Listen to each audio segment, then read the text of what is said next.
تاہم اگر محبوب یہ پھول نہ لینے کا فیصلہ کر چکا ہو تو عین ممکن ہے یہی خون اس کی آنکھوں میں اتر آئے۔ دوسری طرف سفید گلاب لینے کا خدا نہ خواستہ یہ مطلب نہیں کہ پیشکار کا خون سفید ہو گیا ہے، بلکہ وہ بیچارہ یہ بتانا چاہتا ہے کہ ابھی دل کا کاغذ جو کوڑا ہے اور محبوب کے لیے سنہری موقع ہے کہ اس پر اپنا نام لکھ لے۔ آج کل تو کالا گلاب بھی دستیاب ہے۔ عاشق کا دل اداس ہو تو وہ علامت کے طور پر کالا گلاب بھی بھجوا سکتا ہے، لیکن اس سے یہ معانی بھی لیے جا سکتے ہیں کہ عاشق کا دل جل جل کر کوئلہ ہو چلا ہے۔ ناظرین، بعض عاشقوں کے تخلیقی ذہن میں یہ غلط فہمی پائی جاتی ہے کہ محبوبہ کے وزن کے حساب سے پھول کے سائز کا انتخاب کیا جانا چاہیے۔ بعض عاشقوں کے تحقیقی اور تخلیقی ذہن میں یہ غلط فہمی پائی جاتی ہے کہ محبوبہ کے وزن کے حساب سے پھول کے سائز کا انتخاب کیا جانا چاہیے۔ محبوبہ پتلی سی ہو تو اسے چمیلی کا پھول دیا جا سکتا ہے، درمیانے سائز کی ہو تو اسے سورج مکھی کا پھول سوٹ کرے گا، تاہم اگر وہ کنگ سائز ہو تو اسے گوبھی کا پھول پیش کیا جا سکتا ہے۔ گوبھی کے پھول کا اضافی فائدہ تو یہ بھی ہے کہ محبوب محبت کی اس نشانی کو حسب ضرورت پکا کے کھا بھی سکتا ہے، لیکن اس کا نقصان یہ ہے کہ محبوب یہ تحفہ قبول نہ کرے اور وقت قبولیت تحفہ گوبھی حالت غصہ میں واپس عاشق کو مار دے تو ہیڈ انجری یعنی کہ سر پر شدید ضربات کا خطرہ ہے۔ یوں عاشق کے پہلے سے خراب دماغ کو شدید نقصان کا احتمال ہوتا ہے۔ محبوب اگر فی الحال جوان ہونے کی کوشش میں ہو تو ایسی نوجوانی میں تو کلیاں ہی پیش کرنا حسب حال ہوگا۔ سامعین، احمد فراز کو تو تازہ پھولوں کے ساتھ ساتھ کتابوں میں رکھے بلکہ دبائے ہوئے سوکھے پھول بھی یاد آتے رہتے تھے۔ مجید امجد بھی زندگی میں بہاروں کی تمنا کرتے رہے۔ بہاریں تو نہ ملی، البتہ بیوی مل گئی، مگر کام پھر بھی نہ بنا، تو انہوں نے بہاروں کا سوگ مناتے ہی ساری عمر کاٹ لی۔ تاہم جاتے جاتے وہ اتنا ضرور کہہ گئے کہ کٹی ہے عمر بہاروں کے سوگ میں امجد، کٹی ہے عمر بہاروں کے سوگ میں امجد، میری لحد پہ کھلیں جاویداں گلاب کے پھول۔ یہ شعر ان کی قبر پہ بھی درج ہے، ان کے مزار پہ۔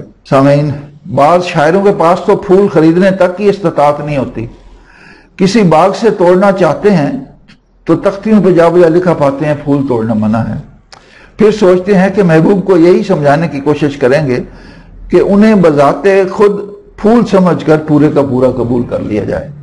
لیکن شاعر بھی عجیب لوگ ہیں، شاعر بھی عجیب لوگ ہیں، بہار کو خزاں سمجھ کر ہوتے ہیں، اور جب خزاں آتی ہے تو وہ کہنے لگتے ہیں وہ پھول ہوں جو کھلا ہوں خزاں کے موسم میں، وہ پھول ہوں جو کھلا ہوں خزاں کے موسم میں، تمام عمر مجھے حسرت بہار رہی۔ ویسے تو ان کی صورت سے ہی ظاہر ہوتا ہے کہ وہ بن موسم کے پھول ہیں۔ سامعین، پھول اور خوشبو کا چولی دامن کا ساتھ ہے، اس لیے اب تو نقلی پھولوں پر بھی اس پھول کی نقلی خوشبو جو اصلی سے ملتی ہوتی ہے چھڑک دی جاتی ہے، تاکہ نقلی پھول کی بھی عزت رہ جائے اور وہ سر اٹھا کر باغ کے معاشرے میں کھڑا ہو سکے۔ پچھلے زمانے میں تو لوگ خوشبو کے اس شدت سے چاہنے والے تھے کہ خوشبو کو بھی مرتکز کر کے سونگھتے تھے۔ یہ مرتکز عرق یا عطر کہلاتا تھا۔ ان کی حصے شامعہ کی داد دینے پڑتی تھی کہ جس شدت سے خوشبو ناک میں داخل ہوتی تھی اسی شدت سے وہ انجائے کرتے تھے۔